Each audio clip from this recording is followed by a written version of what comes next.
नमस्कार। हमारे चैनल व्रत पौराणिक और ऐतिहासिक कथाओं में आपका स्वागत है, जिसमें हम तरह तरह की व्रत कथा, पौराणिक कथा और ऐतिहासिक कथा का वीडियो अपलोड करते हैं। हमारी आज की व्रत कथा है बैसाख मास की कथा। हमारे चैनल व्रत पौराणिक और ऐतिहासिक कथाओं को आप सब्सक्राइब कीजिए, ताकि हम जब भी कोई व्रत कथा, पौराणिक कथा या ऐतिहासिक कथा का वीडियो अपलोड करें तो वह सबसे पहले आप तक पहुँचे। और हमारा आज का वीडियो बैसाख मास की कथा अगर आपको पसंद आता है तो इसे लाइक और शेयर ज़रूर करें। बैसाख मास की कथा।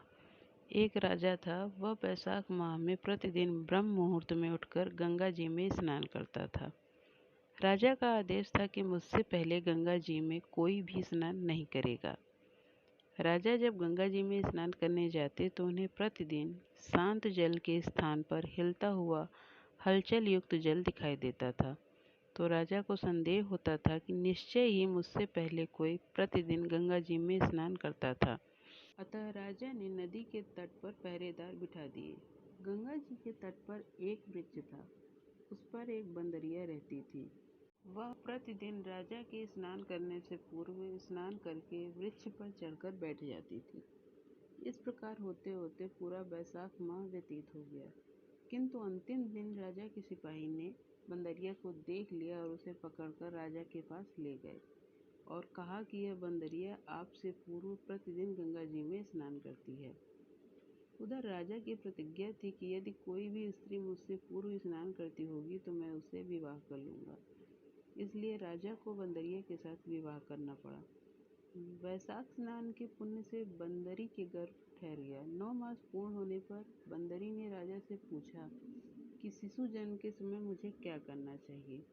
तब राजा ने महल में एक घंटी लगवा दी और बंदरी से कहा कि जब तुम्हें दर्द हो तो उसे बजा देना, मैं संपूर्ण प्रबंध करा दूंगा। राजा की अन्य रानियां भी थीं, उनकी कोई संतान नहीं थी।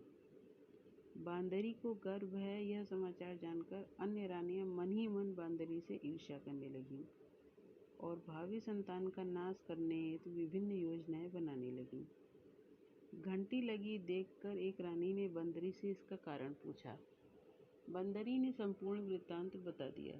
रानी ने बहकाया कि एक बार घंटी बजाकर तो देख ले कि राजा आते हैं या नहीं। बंदरी ने घंटी बजाई तो राजा दौड़े दौड़े महल में आए और घंटी बजाने का कारण पूछा। इस पर बंदरी ने उत्तर दिया कि मैंने तो रानियों के कहने पर घंटी बजाई थी। तब रानियों ने राजा से कहा कि यह तो पशु है और न जाने कितनी बार घंटी बजाएगी। इस प्रकार कहकर उन्होंने घंटी को हटवा दिया। कुछ दिनों बाद बंदरी के शिशु जन्म का समय आया तो उसने अन्य रानियों से पूछा कि मैं क्या करूं। तब रानी ने कहा कि तुम आंखों पर पट्टी बांधकर सो जाओ। बंदरी के बैसाख माह के स्नान के पुण्य प्रताप के रूप में एक सुंदर पुत्र हुआ। शिशु के जन्म होते ही उसके रोने से पूर्व ही रानियों ने उसे एक टोकरी में रखकर दासी को दे दिया और आदेश दिया कि इसे नदी में बहा कर आओ, और उस शिशु के स्थान पर एक पत्थर रख दिया। राजा को भी कहलवा दिया कि बंदरी ने एक पत्थर को जन्म दिया है। राजा ने सुना तो उन्होंने भी संतोष कर लिया कि जब दूसरी रानियों के संतान नहीं है तो यह बंदरी है, इसके क्या संतान होगी। उधर दासी ने उस सुंदर शिशु को नदी में न बहाकर कुम्हार के खंदड़ में रख दिया। दूसरे दिन कुम्हार कुम्हारिन खंदड़ में आए तो वहां एक सुंदर शिशु को रोते हुए देखा। कुम्हार कुम्हारिन भी निसंतान थे। उन्होंने उस शिशु को अपने लिए भेजी हुई भगवान की भेंट माना और बड़े प्रेम से शिशु का पालन पोषण करने लगे। कुछ बड़ा होने पर बालक को यह ज्ञात हुआ कि वह रानी बंदरी का पुत्र है, जिसे अन्य रानियों ने मरवाना चाहा था। एक दिन वह बालक कुम्हार के बनाए हुए मिट्टी के हाथी घोड़े लेकर पनघट पर जा बैठा और दासियों को देखकर कहने लगा कि आओ रे मेरे मिट्टी के हाथी घोड़े, पानी पियो। जब दासियों ने यह बात सुनी तो वह हंसने लगीं और बोली, अरे मूर्ख, कभी मिट्टी के हाथी घोड़े भी पानी पीते हैं क्या। इस पर उस बालक ने कहा कि कभी बंदरी के भी पत्थर जन्म लेता है क्या। उस बालक की यह बात दासियों ने जाकर महल में कही। तब रानियों ने दूसरे दिन विष मिलाकर लड्डू भेज दिया।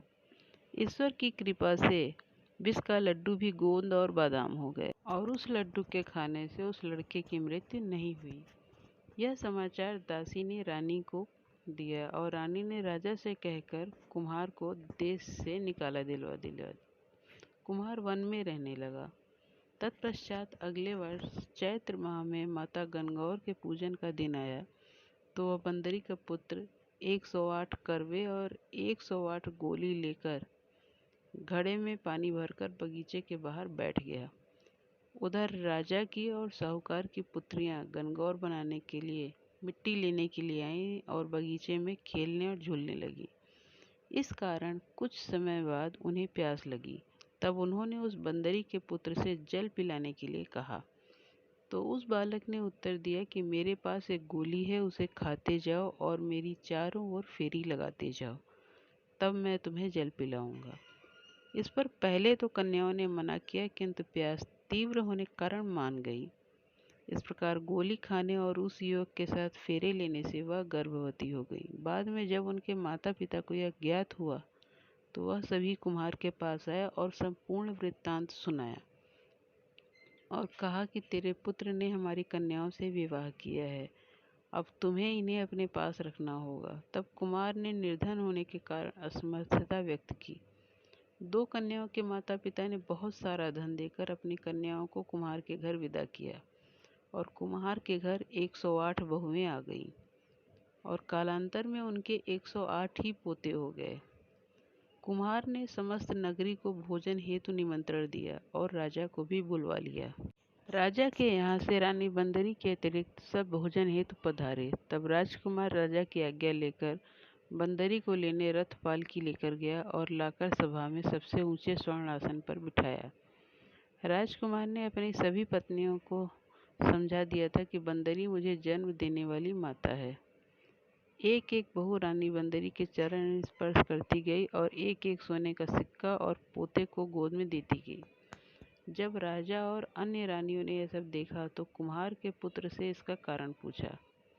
रानियों को तो संदेह होने लगा कि यह अवश्य ही बंदरी का पुत्र है, इसलिए रानी रूठकर राजा को कहने लगी कि कुम्हार के पुत्र ने हमारा अपमान किया है और बंदरी का सम्मान किया है, अतः हम लौटकर जा रही हैं। इधर राजा को पुत्र के जन्म का संपूर्ण रहस्य ज्ञात हो गया था, इसलिए उन्होंने रानियों को देश निकाला दे दिया और अपनी सभी पुत्र वधू एवं पौत्रों को लेकर महल में आया और राजकुमार का राज तिलक हुआ।